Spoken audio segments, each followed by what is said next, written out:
ಇವಾಗಿನ ಯುವಕರಾಗಲಿ ನಮ್ಮ ಸಮಾಜದಲ್ಲಿ ಎಷ್ಟೋ ಜನ ಆನ್ಲೈನ್ ಬೆಟ್ಟಿಂಗ್ ಕೇಳಿದ್ದೀರಾ ಅನಿಸುತ್ತೆ.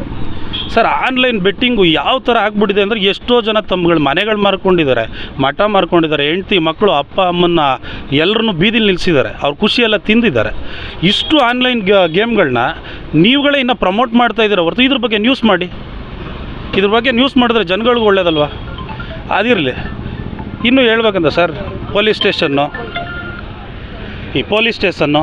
ಹಾಸ್ಪಿಟಲ್ಲು, ಕೋರ್ಟು ಇದೆಲ್ಲ ಅಂದರೆ ಜನಕ್ಕೆ ಏನಿರ್ಬೇಕು ಹೇಳಿ, ಒಂದು ಧೈರ್ಯ ಇರಬೇಕು.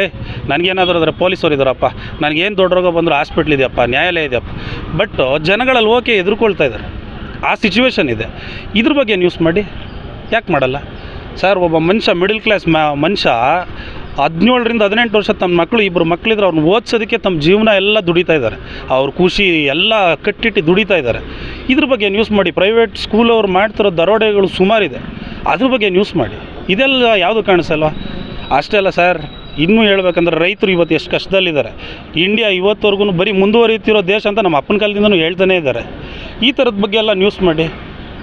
ಇದು ಯಾವುದು ಇಲ್ದಿರ ಬರೀ ಇದೇ ನ್ಯೂಸ್ ಮಾಡ್ತಾ ಇದ್ದೀರಲ್ಲ, ಯಾವತ್ತು ಎಷ್ಟು ಸರಿ ಇದೆಲ್ಲ ಸರ್? ಇನ್ನೂ ಹೇಳ್ಬೇಕಂದ್ರೆ ಹಿಂದಿನ ಕಾಲದಲ್ಲಿ ನಮ್ಮ ದೇಶದಲ್ಲಿ ಎಷ್ಟೋ ಸಾಮಾಜಿಕ ಪಿಡುಗುಗಳಿದ್ವು. ಈ ಸತಿ ಸಹಗಮನ ಪದ್ಧತಿ, ವಿಧವಾ ವಿವಾಹ ಪದ್ಧತಿ, ಏನೇನೋ ಇದ್ದು ಸರ್. ಅದ್ರ ವಿರುದ್ಧ ಹೋರಾಡಿದವರೆಲ್ಲ ಇವಾಗ ರಾಜಾ ರಾಮಮೋಹನ್ ರಾಯ್ ಇರ್ಬೋದು, ಡಾಕ್ಟರ್ BR ಅಂಬೇಡ್ಕರ್ ಅವ್ರು ಇರ್ಬೋದು, ಸ್ವಾಮಿ ವಿವೇಕಾನಂದರು ಇರ್ಬೋದು, ಮಹಾತ್ಮ ಗಾಂಧೀಜಿ ಅವ್ರು ಇರ್ಬೋದು, ಮದರ್ ತೆರೇಸಾ ಅವ್ರು ಇರ್ಬೋದು, ಈ ಥರ ಸುಮಾರು ಜನ ಹೋರಾಡಿದ್ದಾರೆ. ಅಂಥವ್ರನ್ನ ಇವತ್ತು ಯಾರು ಹೋರಾಡಿದ್ಕೋಸ್ಕರ ಅವ್ರು ಯಾರು ದುಡ್ಡುಗೋಸ್ಕರ ಓಡಾಡಲಿಲ್ಲ, ಇಲ್ಲ ಯಾವುದೋ ಒಂದು TRPಗೋಸ್ಕರ ಓಡಾಡಲಿಲ್ಲ. ಅವರೆಲ್ಲ ಸಮಾಜನ ಬದಲಾಯಿಸಬೇಕು ಅಂತ ಹೋರಾಡಿದ್ರು. ಹಾಗಾಗಿ ಇವತ್ತು ಅವ್ರನ್ನ ಎಲ್ಲರನ್ನೂ ಗಣ್ಯರು, ಮಹನೀಯರು ಅಂತ ಪೂಜಿಸ್ತಿದ್ದಾರೆ. ನೀವು ಆ ಜಾಗದಲ್ಲಿದ್ದೀರಾ. ನ್ಯೂಸ್ ಚಾನಲ್ ಅವ್ರು ಇವತ್ತು ನೀವು ಆ ಜಾಗದಲ್ಲಿದ್ದೀರಾ. ನೀವು ಮನ್ಸು ಮಾಡಿದ್ರೆ ಏನು ಬೇಕಾದ್ರೆ ಬದಲಾಯಿಸ್ಬೋದು, ಜನಗಳನ್ನ ಜಾಗೃತಿ ಮಾಡಿಸ್ಬೋದು. ಅದನ್ನೆಲ್ಲ ಮಾಡಿ ಸರ್. ದಯವಿಟ್ಟು ನ್ಯೂಸ್ ಚಾನಲ್ ಅವರು ಸ್ವಲ್ಪ ಸಣ್ಣ ಪುಟ್ಟ ವಿಷಯಗಳನ್ನೆಲ್ಲ ಬಿಡಿ, ಇಂಥ ವಿಷಯಗಳಿಗೆ ಕಾನ್ಸಂಟ್ರೇಟ್ ಮಾಡಿ.